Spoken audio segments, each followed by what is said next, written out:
নমস্কাৰ এই মুহূৰ্তত আহি পৰিছে সন্ধিয়াৰ কেইবাটাও গুৰুত্বপূৰ্ণ খবৰ। আজি 30 এপ্ৰিল। অসমৰ লগতে ভাৰতৰ বিভিন্ন প্ৰান্তৰ পৰা সন্ধিয়াৰ কেইবাটাও খবৰ একেলগে যুগুতোৱা হৈছে। এই মুহূৰ্তত জনাই আছো এটা গুৰুত্বপূৰ্ণ খবৰ। 21ৰ ধৰে ভুল প্ৰমাণিত হ'ব এইবাৰৰ এক্সিট পোল। মাত্ৰ 40খন আসন পাব বিজেপিয়ে। এই মুহূৰ্তত এটা গুৰুত্বপূৰ্ণ খবৰ, ভুল প্ৰমাণিত হ'ব এইবাৰৰ এক্সিট পোল। মাত্ৰ 40খন আসন পাব বিজেপিয়ে। এটা ব্ৰেকিং নিউজ, পলিটিকেল আপডেট। 21ত মুখ্যমন্ত্ৰী 100খন আসন পাম বুলি কৈ মাত্ৰ 60খন পাইছিল আৰু 26ত 80খনৰ কথা কৈছে, মানে 40খন আসন পাব। মন্তব্য কৰিছে ৰকিবুল হুছেইনে। পলিটিকেল খবৰ এই মুহূৰ্তত জনাইছো, এইবাৰ সাইলেন্ট ভোটাৰে ল'ব বিশেষ ভূমিকা। এবাৰ অসমত কংগ্ৰেছে মিত্ৰজোঁটৰ চৰকাৰ হ'ব। এবাৰ হাৰিব কাৰণে চিপৰাং গাদ্দাৰৰ কথা কৈছে বিজেপিয়ে। এক্সিট পোলৰ জৰিয়তে বেলেগ ৰূপ দিবলৈ চেষ্টা কৰিছে বিজেপিয়ে। মন্তব্য ৰকিবুলৰ। এক্সিট পোলক লৈ ক্ষোভ উজাৰিছে এবাৰ সাংসদ ৰকিবুল হুছেইনে। বৰাবৰ গৌৰৱ গগৈ হ'ব অসমৰ মুখ্যমন্ত্ৰী। নাচুৰ বন্দা এবাৰ বিৰোধী। ব্ৰেকিং নিউজ এই মুহূৰ্তত, গৌৰৱ গগৈয়ে হ'ব অসমৰ মুখ্যমন্ত্ৰী।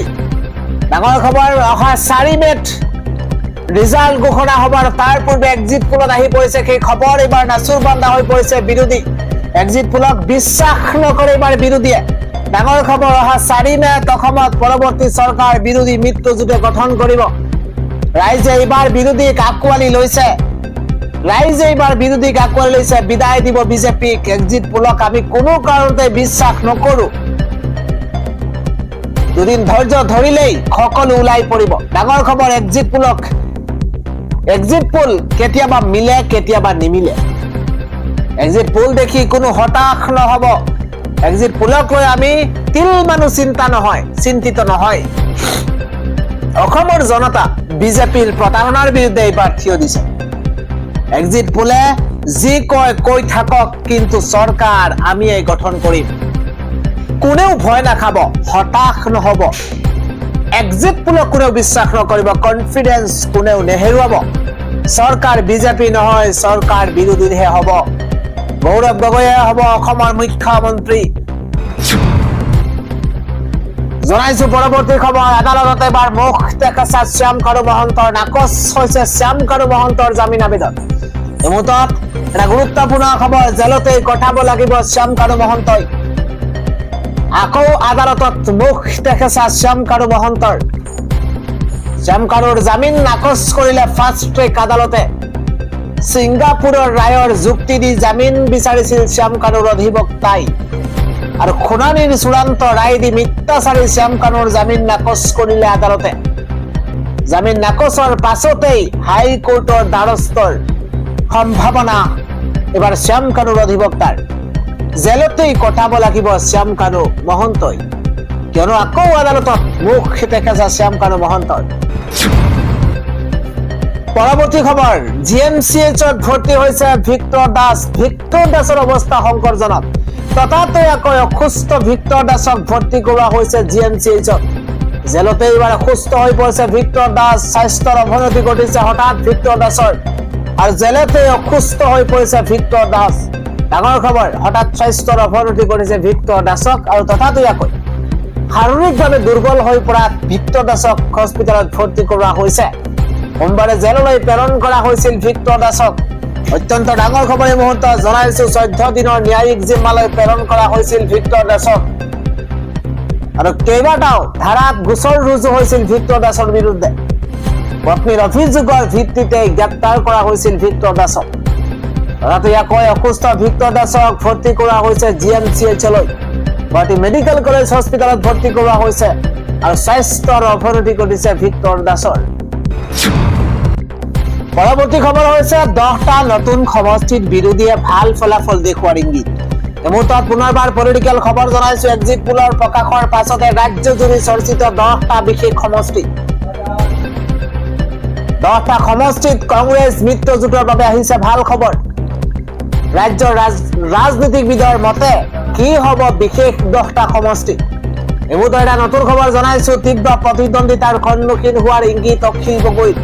অখিল গগৈয়ে মন্তব্য কৰিছে যোৰহাটতো জয়ৰ বাবে সহজ হৈ নুঠিব গৌৰৱ গগৈৰ বাবে বিহপুৰীয়া সমষ্টিত ভূপেন বৰা সন্মুখীন হ'ব তীব্ৰ প্ৰত্যাহ্বানৰ বহু চৰ্চিত ৰঙানদী সমষ্টিৰ বাবে সহজ নহ'ব বিজেপিৰ অত্যন্ত ডাঙৰ খবৰ মৰিয়নি সমষ্টিটো প্ৰত্যাহ্বানৰ সম্ভাৱনা ৰূপজ্যোতি কৰ্মীৰ খোৱাঙতো প্ৰত্যাহ্বান হৈ থিয় দিব এইবাৰ লুৰিণজ্যোতি গগৈ ৰাজনৈতিক সমীক্ষা অনুসৰি খোৱাঙত বিজেপিৰ বাবে হ'ব প্ৰত্যাহ্বান দিছপুৰ সমষ্টিত প্ৰদ্যুৎ বৰদলৈ প্ৰত্যাহ্বানৰ সন্মুখীন হোৱাৰ সম্ভাৱনা আছে এবাৰ খৰভোগ ভৱানীপুৰ প্ৰত্যাহ্বানৰ সন্মুখীন হ'ব বিজেপি একেদৰে কমলপুৰতো বিজেপিৰ বাবে সহজ নহ'ব বিজয়ৰ পথ কমলপুৰ সমষ্টিত তীব্ৰ প্ৰত্যাহ্বানৰ ইংগিত পূৰ্বৰ তুলনাত বিৰোধী ন সমষ্টিত বিজেপিৰ বাবে হ'ব প্ৰত্যাহ্বান পূৰ্বৰ তুলনাত বিৰোধী ন সমষ্টিত বিজেপিৰ বাবে হ'ব প্ৰত্যাহ্বান পূৰ্বৰ তুলনাত AIDFৰ আসন হ্ৰাস হোৱাৰো সম্ভাৱনা ডাঙৰ খবৰ এই মুহূৰ্তত জনাইছো দলীয় নেতৃত্বৰ চিপ্ৰাং ৰাজনীতিয়ে বিপদত পেলোৱাৰ ইংগিত আজমলক কংগ্ৰেছে বিচৰাৰ দৰে ৰাজ্যত চৰকাৰ গঠনৰ বাবে আহি পৰিব প্ৰত্যাহ্বান অখিল গগৈয়ে ভবাৰ দৰে অধিক আসন পোৱাৰ অংকটো চেঁচা পানীৰ ইংগিত লুৰিণজ্যোতিৰ বাবে অধিক প্ৰত্যাহ্বান হ'ব খোৱাং সমষ্টিত বিহপুৰীয়া সমষ্টিত ভূপেন বৰা সন্মুখীন হ'ব তীব্ৰ প্ৰত্যাহ্বানৰ পৰৱৰ্তী খবৰ জুবিন গাৰ্গৰ হত্যাকাৰী পচি মৰিব জুবিন গাৰ্গৰ হত্যাকাৰী পচি মৰিব কিয়নো সিদ্ধাৰ্থই জুবিন গাৰ্গক লুটি শেষ কৰি পেলাইছিল জুবিন গাৰ্গৰ টকাবোৰ খালি কিন্তু হত্যা কিয় কৰিলি তহঁতে কোনে মন্তব্য কৰিছে জনাইছো জুবিন গাৰ্গৰ টকাবোৰ খাইছ কিন্তু হত্যা কিয় কৰিলি তহঁতে সিদ্ধাৰ্থই জুবিনক লুটি শেষ কৰি পেলাইছিল জুবিন গাৰ্গৰ টকাবোৰ খাইছ কিন্তু কিয় এনে কাণ্ড কৰিছ জুবিন গাৰ্গৰ আত্মাই এতিয়াও বহুত কষ্ট পাই আছে মোৰ এতিয়া ভগৱানৰ বাহিৰে কাৰো ওপৰত বিশ্বাস নাই গোটেই জীৱন অসমক দিয়াৰ পাছতো অসমীয়া কেইটাই মাৰিলে জুবিনক জুবিন গাৰ্গৰ হত্যাকাৰীয়ে জামিন পাব বুলি মই নাভাবো আদালত চৌহদত জুবিন গাৰ্গৰ বন্ধু পাৰ্থ প্ৰতিম গোস্বামীয়ে এটাৰ পিছত আৰু এটা মন্তব্য কৰা পৰিলক্ষিত হৈছে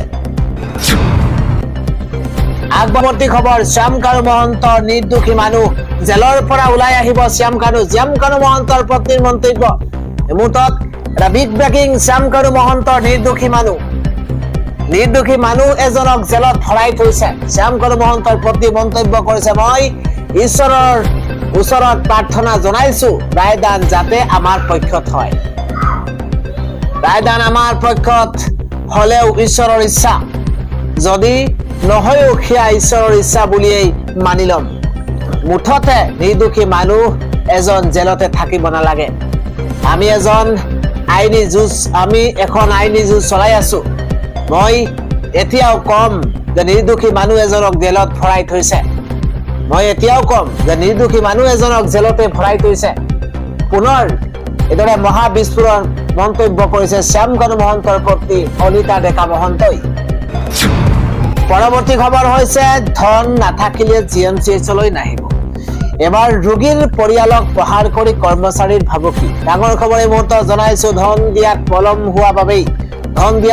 হোৱা বাবেই ৰোগীৰ পৰিয়ালক প্ৰহাৰৰ অভিযোগ উত্থাপন হৈছে GMCH পুনৰ বিতৰ্কত গুৱাহাটী মেডিকেল কলেজ হস্পিটাল ধন নাথাকিলে GMCHলৈ নাহিবলৈ ভাবুকি ৰোগীৰ পৰিয়ালক ডাঙৰ খবৰ এই মুহূৰ্তত ৰোগীৰ আত্মীয়ক প্ৰহাৰ কৰি মোবাইল ভঙাৰ অভিযোগ কৰ্মচাৰীৰ বিৰুদ্ধে ৰোগীৰ আত্মীয়ক প্ৰহাৰ কৰি মোবাইল ভঙাৰ অভিযোগ উত্থাপন কৰিছে কৰ্মচাৰীৰ বিৰুদ্ধে সংকটজনক অৱস্থাত GMCHত ভৰ্তি হোৱা পংকজ বিশ্বাসৰ পৰিয়ালৰ লগত এই ঘটনা সংঘটিত হৈছে এটা ব্ৰেকিং নিউজ এই মুহূৰ্তত জনাইছো CN চেণ্টাৰত কৰ্মচাৰীয়ে পৰিয়ালক অভব্য আচৰণ কৰাৰ অভিযোগ উত্থাপন হৈছে চিকিৎসকৰ বিৰুদ্ধেও ৰোগীৰ আত্মীয়ক দুৰ্ব্যৱহাৰ কৰাৰ অভিযোগ উত্থাপন হৈছে হীৰক দাস ৰাহুল আলী নামৰ দুজন ট্ৰলি পুলাৰে মোবাইল ভঙাৰ অভিযোগ উত্থাপন হৈছে। ভুক্তভোগী পৰিয়ালে ভঙাগড় থানাত দাখিল কৰিছে এজাহাৰ।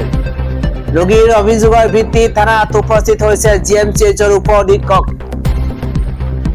দুই ট্ৰলি পুলাৰৰ বিৰুদ্ধে তাৎক্ষণিক একশ্যন ভঙাগড় আৰক্ষীৰ। ততাতৈয়াকৈ CN চেণ্টাৰত পুনৰ চিকিৎসাৰ ব্যৱস্থা। ভুক্তভোগী ৰোগীক ধন দিয়াত পলম হোৱাৰ বাবে ৰোগীৰ পৰিয়ালক প্ৰহাৰ কৰাৰ গুৰুতৰ অভিযোগ উত্থাপন হৈছে।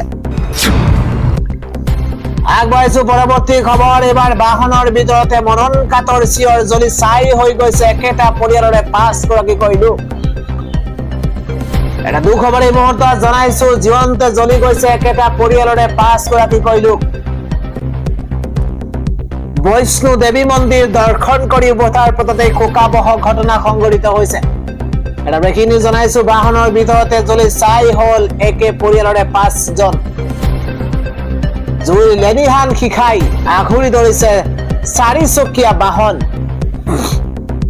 পৰিয়ালৰ 5জনৰ ভিতৰত থাকোতে ধপধপাই জ্বলি উঠিছে বাহনখন। দিল্লী মুম্বাই এক্সপ্ৰেছৱেতে ভয়ংকৰ দুৰ্ঘটনা সংঘটিত হৈছে। লক্ষ্মণগড় থানাত অন্তৰ্গত আলুৱাৰত সংঘটিত হৈছে ভয়ংকৰ দুৰ্ঘটনা। বাহনৰ পৰা জঁপিয়াই কথমপি প্ৰাণ ৰক্ষা কৰিছে চালকে। জীৱন্তে জ্বলি গৈছে একেটা পৰিয়ালৰে 5গৰাকীকৈ লোক। ইফালে পুৱাই দেশবাসীৰ বাবে আন এটা দুখবৰ আহি পৰিছে। ভয়ংকৰ দুৰ্ঘটনাত 12গৰাকীকৈ লোকৰ ইফালে মৃত্যু হৈছে। এটা দুখবৰ পুনৰবাৰ জনাইছো। এটা পৰিয়ালৰে পুৱাই দেশবাসীৰ কাৰণে আহি পৰিছে দুখবৰ। ভয়ংকৰ দুৰ্ঘটনাত এই পৰ্যন্ত 15জনৰ শোকাবহ মৃত্যু হৈছে। শ্ৰমিক ভৰ্তি স্কৰপিঅ বাহন আৰু স্কৰপিঅৰ সৈতে সংঘৰ্ষ আৰু তাৰ পিছতে ঘটনা। 35জনকৈ শ্ৰমিক কঢ়িওৱা পিকআপ বাহন বাগৰিছে স্কৰপিঅৰ ওপৰত। 20জনৰ অধিক শ্ৰমিকৰ অৱস্থা সংকটজনক বুলি জানিব পৰা গৈছে। সমগ্ৰ ঘটনাক লৈ ৰাষ্ট্ৰপতি প্ৰধানমন্ত্ৰীৰ শোক প্ৰকাশ। কৰ্মস্থলীৰ পৰা উভতাৰ পথতে শেষ হৈছে শ্ৰমিকৰ প্ৰাণ। ৰাজপথত খাৰী খাৰী মৃতদেহ। পুৱাই দেশবাসীৰ কাৰণে আহি পৰিছে অত্যন্ত দুখবৰ, কিয়নো 20গৰাকীকৈ লোকৰ মৃত্যু হৈছে। পৰৱৰ্তী খবৰ আহি আছে। PM কিষাণৰ 23 নম্বৰ কিস্তি। PM কিষাণৰ হিতাধিকাৰীসকলৰ বাবে ডাঙৰ খবৰ আহি পৰিছে। অত্যন্ত ভাল খবৰ এই মুহূৰ্তত। PM কিষাণৰ হিতাধিকাৰীৰ বাবে ডাঙৰ খবৰ। 23 নম্বৰ কিস্তি লাভৰ বাবে শীঘ্ৰেই আপুনি পঞ্জীয়ন কৰক। আপোনাৰ নাম পঞ্জীয়ন কৰাটো বাধ্যতামূলক। যদিহে আপুনি পঞ্জীয়ন নকৰে লাভ নকৰিব ধন। নাম পঞ্জীয়ন নকৰিলে লাভ নকৰিব পাৰে PM কিষাণৰ 23 নম্বৰ কিস্তিৰ ধন। ডাঙৰ খবৰ। কিদৰে আপুনি নাম পঞ্জীয়ন কৰিব, আপোনাৰ কি দৰকাৰ হ'ব সবিশেষ জনাইছো। নাম পঞ্জীয়ন কৰাৰ পিছত ঘৰতে বহি পৰীক্ষা কৰিব পাৰিব আবেদনৰ স্থিতি। PM কিষাণৰ অফিচিয়েল ৱেবছাইটত আপুনি প্ৰথমে লগ ইন কৰক। pmkisan.gov.in এই ৱেবছাইট খোলাৰ লগে লগে আপুনি এটা অপশ্যন দেখা পাব। হোম পেজ থকা ফাৰ্মাৰ কৰ্ণাৰ অপশ্যনত আপুনি প্ৰথমে ক্লিক কৰিব লাগিব আৰু তাৰ পিছতে ষ্টেটাছ অফ সেলফ ৰেজিষ্টাৰ্ড ফাৰ্মাৰত ক্লিক কৰিব লাগিব আৰু ইয়াৰ পাছতে অন্তৰ্ভুক্ত কৰিব লাগিব আপুনি কেপচা কোড যেতিয়া আপুনি অন্তৰ্ভুক্ত কৰিব আৰু সাৰ্চ বুটামত ক্লিক কৰিলে দেখিব আপোনাৰ আবেদনৰ স্থিতি। যদি আপোনাৰ আবেদন পৰীক্ষা কৰি থকা হৈছে তেন্তে পেন্ডিং বুলি আহিব আৰু যদি আপোনাৰ একসেপ্ট হৈছে তেন্তে এপ্ৰুভ বুলি আপোনাৰ আহিব। KYC সম্পূৰ্ণ কৰাটো বাধ্যতামূলক কৃষকসকলৰ বাবে। যদি আপুনি KYC সম্পূৰ্ণ নকৰে তেন্তে আপোনাৰ PM কিষাণৰ ধন আপোনাৰ একাউণ্টত নোসোমায়। পৰৱৰ্তী খবৰ 60 দিনৰ ভিতৰত ৰাষ্ট্ৰীয় ঘাইপথৰ দুয়োকাষে চলিব উচ্ছেদ অভিযান। সৰ্বোচ্চ ন্যায়ালয়ৰ এবাৰ কঠোৰ নিৰ্দেশনা। এই মুহূৰ্তত এটা বিগ ব্ৰেকিং। ৰাষ্ট্ৰীয় ঘাইপথৰ দুয়োকাষে চলিব সৰ্ববৃহৎ উচ্ছেদ অভিযান। এবাৰ 60 দিনৰ ভিতৰতেই উচ্ছেদৰ নিৰ্দেশ সৰ্বোচ্চ ন্যায়ালয়ৰ। ৰাষ্ট্ৰীয় ঘাইপথৰ পৰিসৰৰ ভিতৰতেই থাকিব নোৱাৰিব ব্যৱসায়িক প্ৰতিষ্ঠান। অত্যন্ত গুৰুত্বপূৰ্ণ খবৰ। ৰাষ্ট্ৰীয় ঘাইপথৰ পৰিসৰৰ ভিতৰতে থাকিব নোৱাৰিব ব্যৱসায়িক প্ৰতিষ্ঠান। হোটেল ধাবা দোকান সকলোতে চলিব এতিয়া উচ্ছেদ। এটা ব্ৰেকিং নিউজ এই মুহূৰ্তত জনাইছো। প্ৰতিখন জিলাৰ দণ্ডাধীশ আয়ুক্তক জৰুৰী নিৰ্দেশনা। ন্যায়ালয়ৰ সকলো অবৈধ দোকান পোহাৰ উচ্ছেদৰ কাৰা নিৰ্দেশ দিয়া হৈছে। NHৰ দুয়ো কাষে থকা ৰাইট অফ ৱেত থাকিব নোৱাৰিব দোকান 30 দিনৰ ভিতৰতে সকলো প্ৰতিষ্ঠানৰে অনুজ্ঞাপত্ৰ পৰীক্ষণৰ নিৰ্দেশ ৰাষ্ট্ৰীয় ঘাইপথৰ দুই কাষে চলিব এতিয়া উচ্ছেদ অভিযান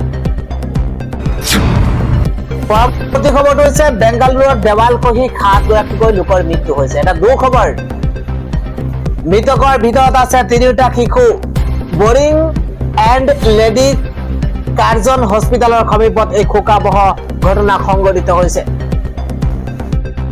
পৰৱৰ্তী খবৰ 4 তাৰিখে অসমত অঘটন হ'বলৈ গৈ আছে চিপ্ৰাঙৰ ৰাজনীতিয়ে শাসকীয় দলক ক্ষতি কৰিব এক্সিট পোলৰ পাছত এইবাৰ ৰফিকুল ইছলামে ঘটাইছে বিস্ফোৰণ পৰৱৰ্তী খবৰ ভোটাৰ ৰাইজৰ মতামত আৰু এক্সিট পোল সম্পূৰ্ণ বিপৰীত ৰূপৈহাটত কংগ্ৰেছতকৈ আমাৰ পাল্লা ভাৰী আছে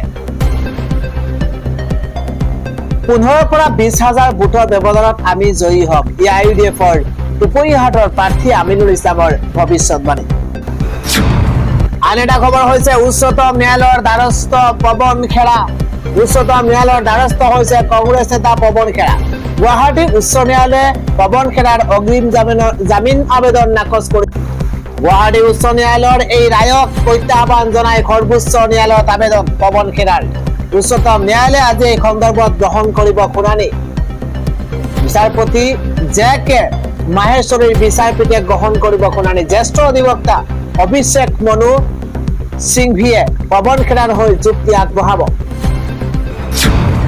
পৰৱৰ্তী খবৰ ই সিগাৰেট সেৱন কৰি বিসিসিআইৰ শাস্তিৰ সন্মুখীন এইবাৰ ৰিয়ান পৰাগ বিসিসিআইৰ শাস্তিৰ সন্মুখীন হৈছে ক্ৰিকেটাৰ ৰিয়ান পৰাগ ই সিগাৰেট সেৱন কৰি শাস্তিৰ সন্মুখীন হৈছে ৰিয়ান পৰাগ 25% মেচ ফি জৰিমনা ৰাজস্থান ৰয়েলছৰ অধিনায়ক গৰাকী বিসিসিআইৰ কোড অফ কণ্ডাক্ট ভংগ কৰাৰ বাবে এই শাস্তি পঞ্জাব কিংছৰ বিৰুদ্ধে খেলা মেচৰ সময়ত ড্ৰেছিং ৰুমত ই সিগাৰেট সেৱন কৰিছিল ৰিয়ান পৰাগে